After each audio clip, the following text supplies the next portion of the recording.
Mikey here, Whiskey Delta Zero, Oscar Mike.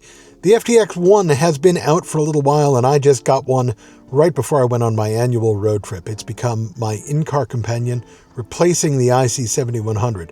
Stick around while I tell you what I like and what I really don't after operating this radio extensively for several weeks.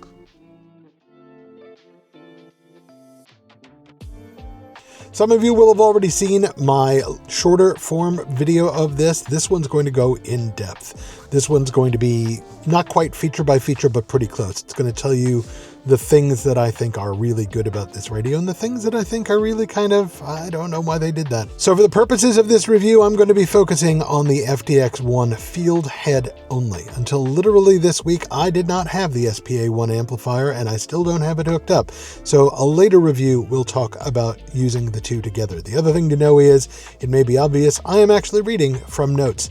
I don't usually do that. I'm usually pretty spontaneous, but I didn't want to miss anything, so I am once again actually reading from a script. My points of comparison will be several radios I have also actively used: the FT710, the FTM500, the IC7100, and the FX4CR.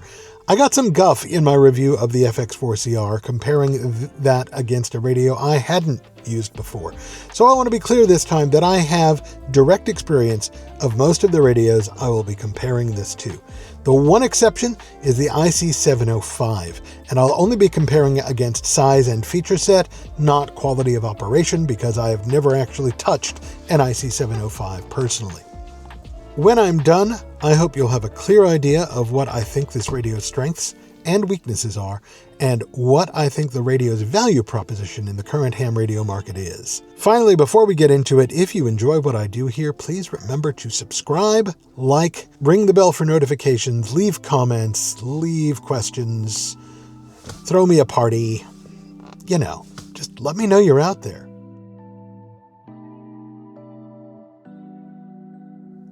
Alright, so what exactly is it? At base, the FTX-1 Field is a competitor for the ICOM IC705, or if you prefer, it's a marriage between Yaesu's modern line of HF rigs, like the FT710, and its modern line of VHF-UHF rigs, like the FTM500. With the SPA amp, it's closer to competing with the ICOM 7100, but we'll discuss that when I review those two pieces together. Again, this is really just about the field head, and so I don't have a lot of points of comparison there just yet. It is a relatively compact portable radio for ham bands from 160 meters through 6 meters HF, 2 meters VHF, 70 centimeters UHF. In jurisdictions where it is legal, I believe it will also handle the 4 meter band, but that's not legal in the United States. It is an all-band, all-mode radio, meaning it can do SSB on 2 meters and 70 centimeters and FM on 6 and 10, for example.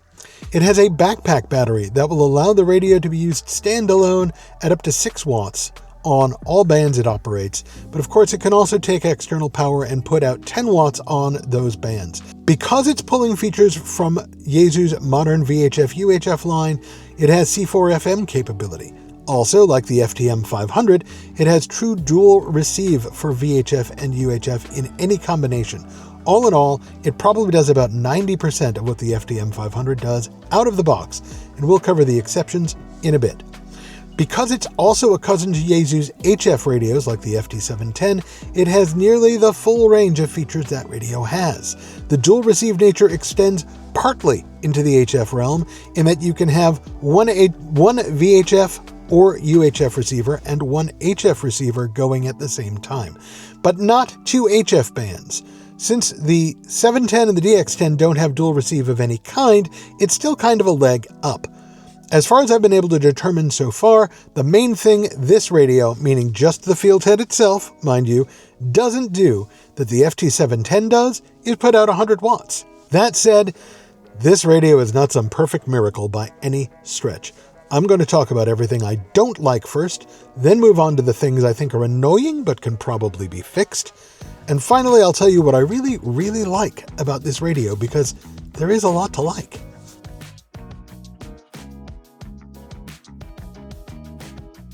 Just a small disclaimer before we get into the list of things I don't like. A lot of the things I don't like about this radio don't actually affect me much, which is why, later on, you'll find my overall feeling about this radio is quite positive. I just think they're bad decisions and have empathy for other operators who might be more affected, and I do think it affects the overall value proposition, which I will talk about more.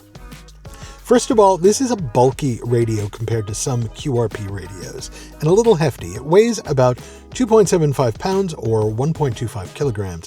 For contrast, the FT710 weighs in at about 10 pounds, so it's a lot lighter than that for sure, which also makes it more portable. But if you're going to be hiking up a summit, this might not be your first choice. It is expensive. $1,400 just for the field head, even allowing for everything it can do.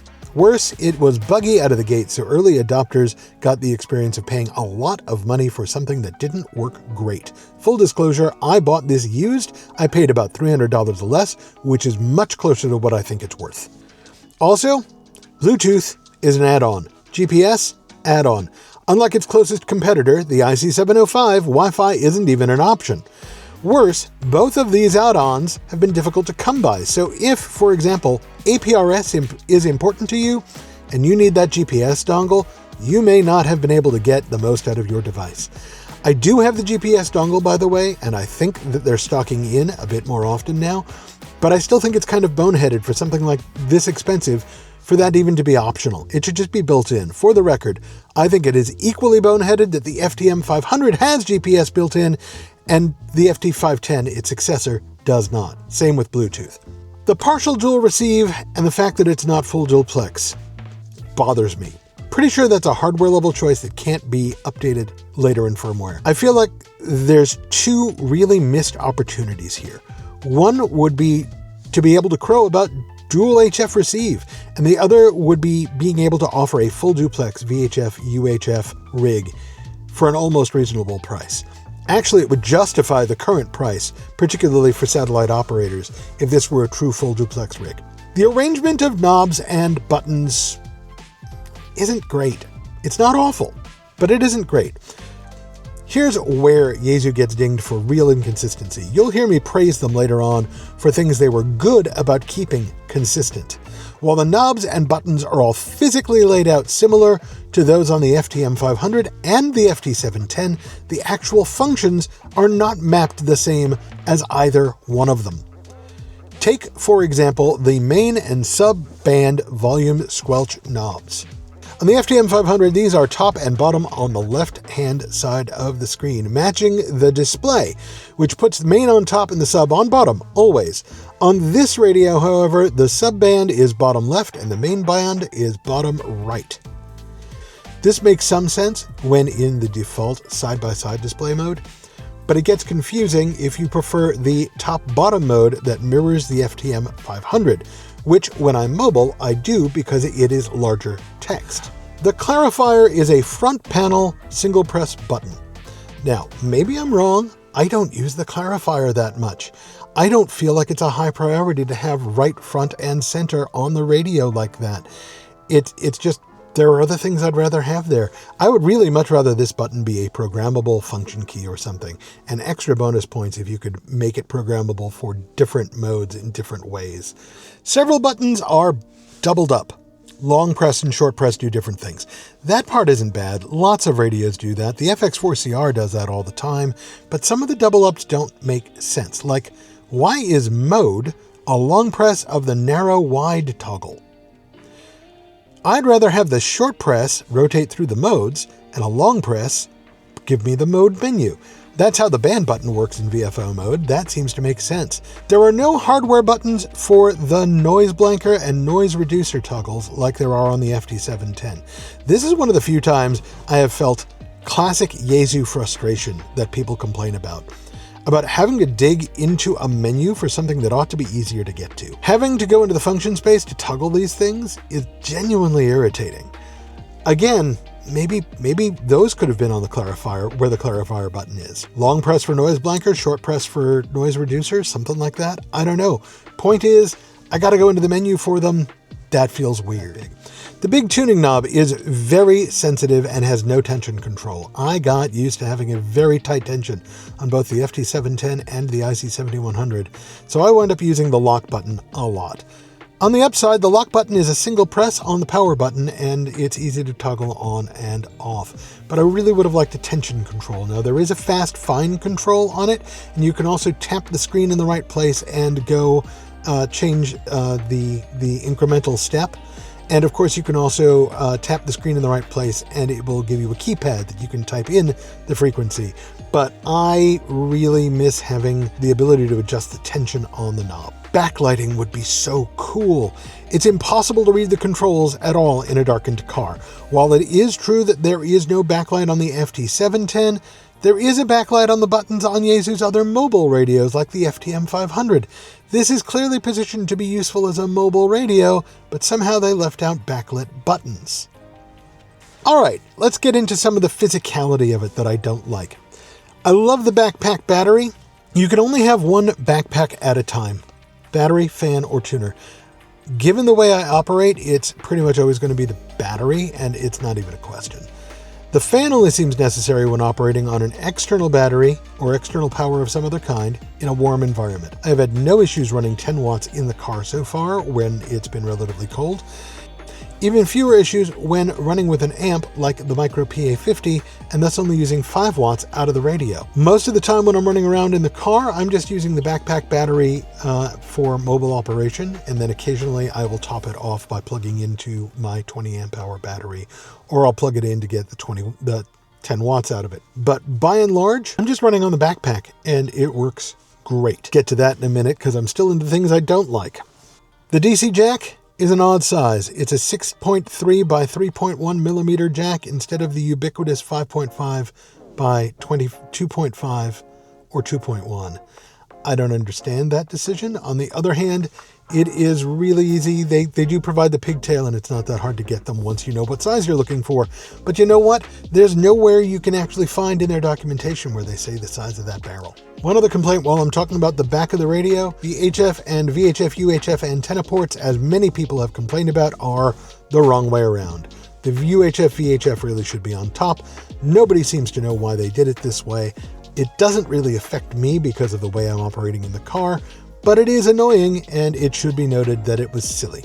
The last thing I'm going to talk about that I don't like is the microphone. Now, this is just the SSM75 that comes with the FT710. It's identical. It has several programmable buttons, which is cool, but it lacks a full keypad, like the FTM500, which would give you, first of all, more programmable buttons and maybe alleviate some of the odd button choices they made. But it also means that if you're used to doing things like DTMF on VHF UHF with repeaters, you can't do it with this mic.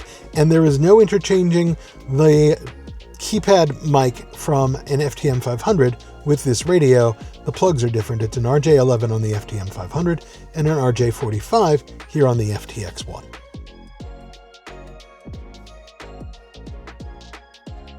All right, now let's talk about some things that I think are annoying, but they could be fixed. They're firmware things that could be fixed. WiresX. At this recording, WiresX is still missing.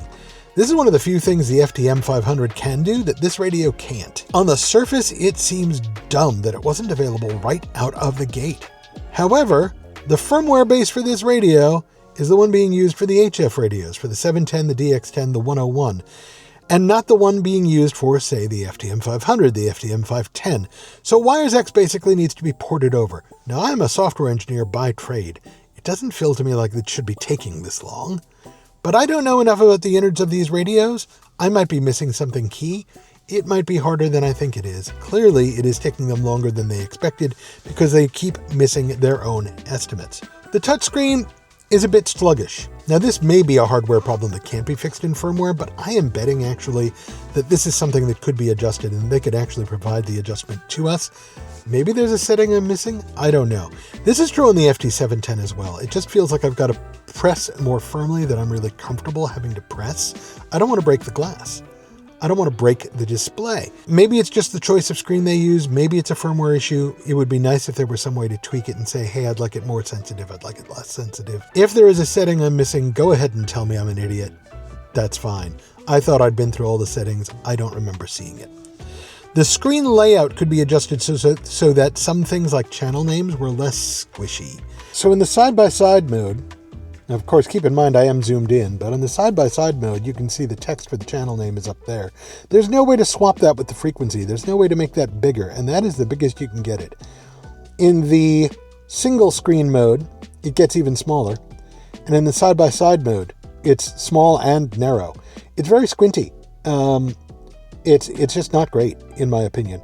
So if there were a way to adjust the display and make that a little bigger, that would be awesome. Yaesu, I have no idea if you're listening. You're probably not, but that'd be keen. There are still some occasional lockups and issues, and people keep reporting issues with updating firmware that brick their radios, and they have to send their radios out to Yaesu to get fixed or replaced. I've already said how unacceptable that is. It is completely unacceptable. There is no reason I should be able to brick my very expensive radio. That's terrible.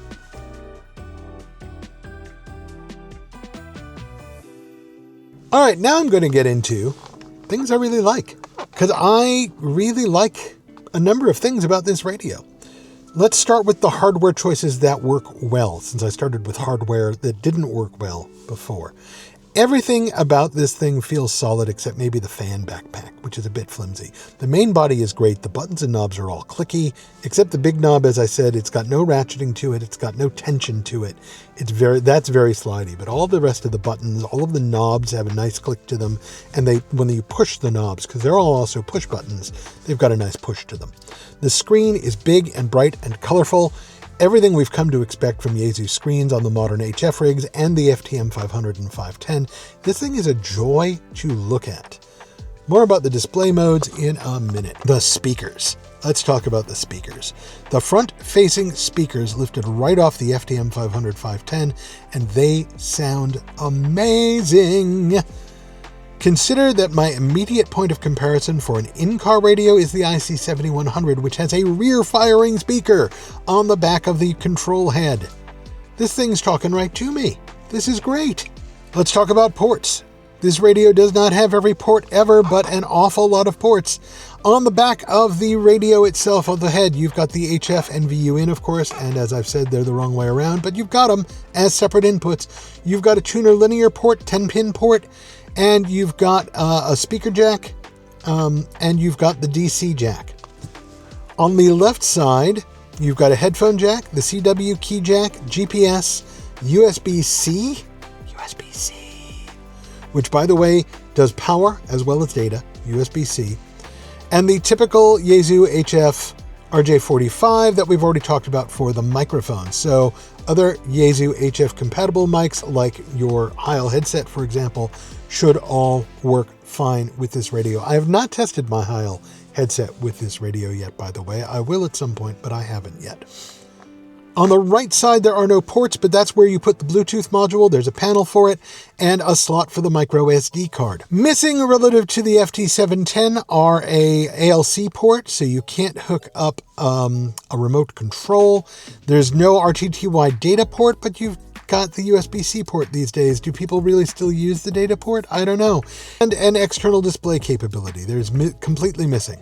You cannot, for example, do Thunderbolt video out of the USB-C port. This is intended as a portable or mobile radio and not necessarily a shack radio, so the lack of an external display port is also not likely to get a huge amount of complaint. I could see some people missing it, especially because it is also missing from the SPA1, where you might want to use that as a shack radio. I have seen a couple of people complain that they can't use remote keypads, however, because of the absence of that REM/ALC port. It doesn't bother me at all, but it is worth noting. The mounting points are all 1/4" 20.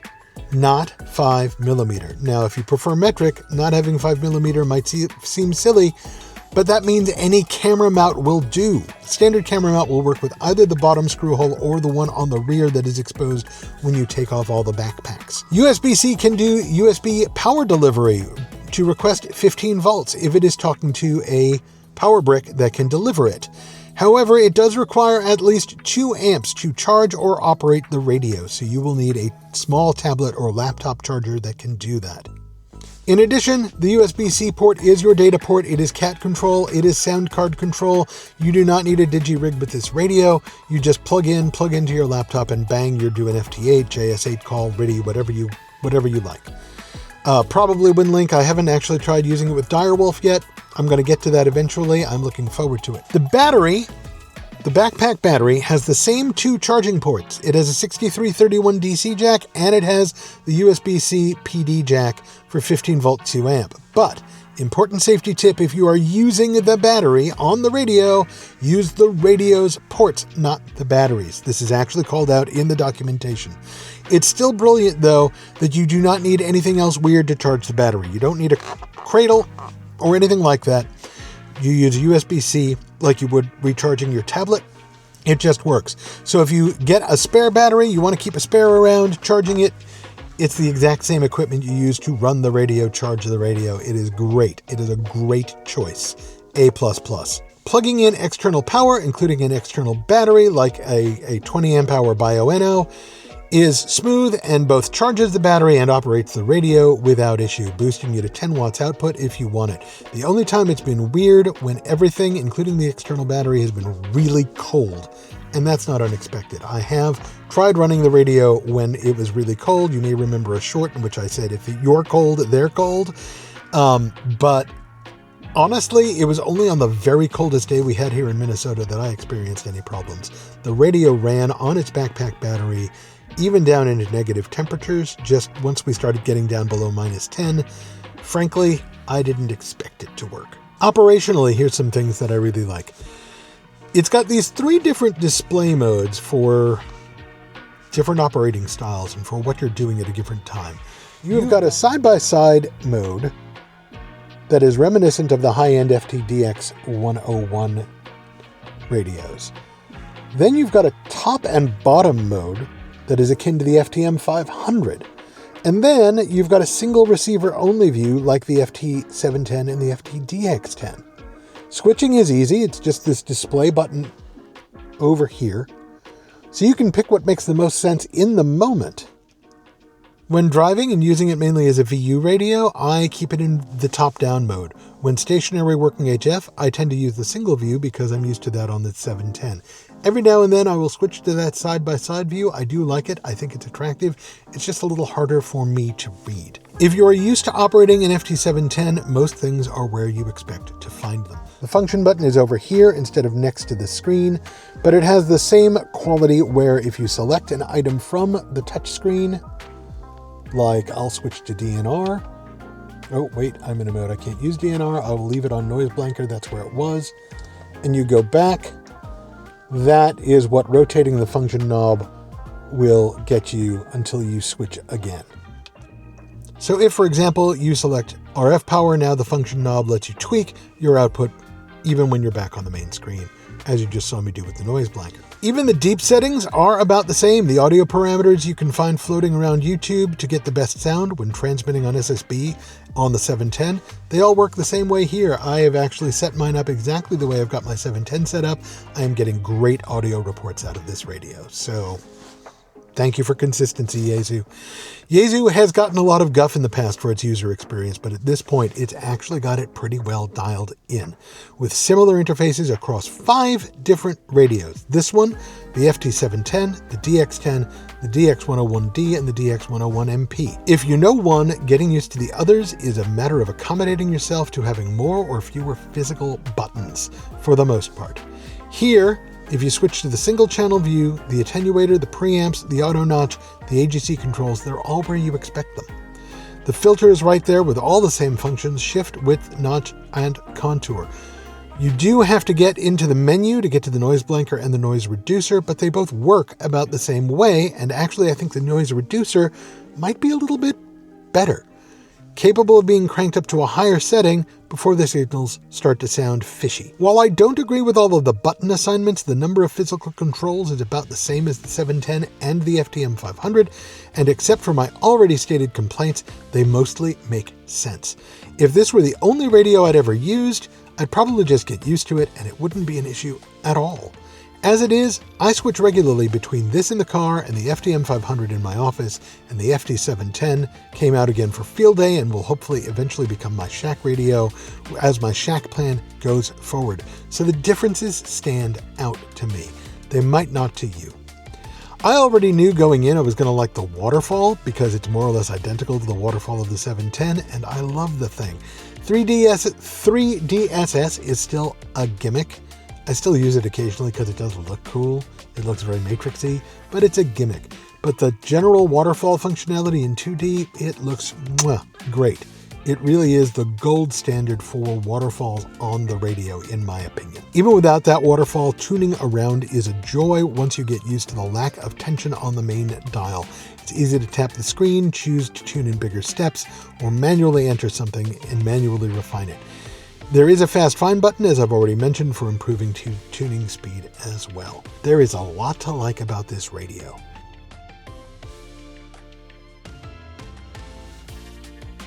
So what are my concluding thoughts? I'm going to use a baseball metaphor. They didn't knock it out of the park. This is not a home run. It could have been, it should have been. It isn't. It's a ground rule double, though, and that's not bad. It's expensive, though, for what you get. It's VHF, UHF, HF. That's great. I love that. That's what I was looking for in this radio, in a replacement for the IC7100 that was more modern. Absolutely wanted all of that in one radio. I did not want two radios here in the car. It sounds amazing. It's got a receiver that I know the Sherwood report says it's not quite in the FT710's ballpark, but honestly, in my day-to-day operation of this radio at Parks on the Air, I find it's pretty close to what I'm used to with the FT710. I am not finding that I am missing anything that I have on the FT710 in terms of quality, in terms of capability to pull things in. This is a great radio in that regard, but it is more expensive, I think, than it should be. And I can't pull back from that. I do not recommend buying this radio at full retail price. That's what it comes down to. Wait for the retail price to come down, wait for a sale, wait to get one used. Absolutely. Once that comes down, though, I think this radio will probably see a bit of a renaissance. And once Yaesu finally fixes once and for all its firmware problems and that word gets out, I think this radio will be very popular. All right, I think I have probably talked long enough. You could have been doing a whole lot of other things other than watching me yammer on about a radio, and yet here you are. Please like, please subscribe, please share this with your friends, share it with your enemies, share it with total strangers. I hope you have a fantastic day, whatever you're doing with your day. Whiskey Delta Zero Oscar Mike saying, get on the air, 73.